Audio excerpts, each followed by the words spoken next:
you know has always been and still is the norm part of our world.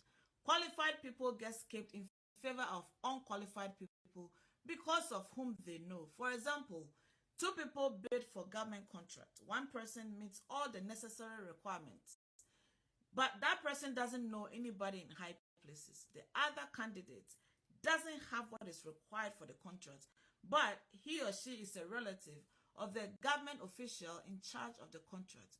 So naturally, whom you know trumps qualifications. The unqualified candidate gets the contract. The same thing happens when a qualified candidate applies for a job. The job ultimately goes to the unqualified candidate because they also have a personal ties with the hiring manager. Beloved, a person works so hard for decades, and when the time comes for the promotion they have worked so hard for, they get skipped over for someone who just joined the company because of whom they know. A person will stand in line for hours, right?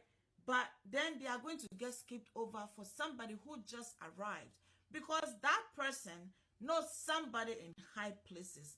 This is the world we live in, unfortunately, guys. Something's gotta give. It's gonna take you and I to change it. Let us work together. The whom you know play card is being used by at least 95% of the people of this world, including Christians, unfortunately. James chapter 2 verse 9, Bible says, if you favor some people over others, you are committing a sin. Beloved, let us change. Let us change the way we do things.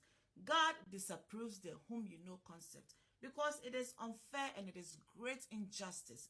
Beloved, favoring somebody who clearly doesn't deserve it over someone who has worked so hard to earn whatever it is you are withholding from them is a sin, and God will ask you about it.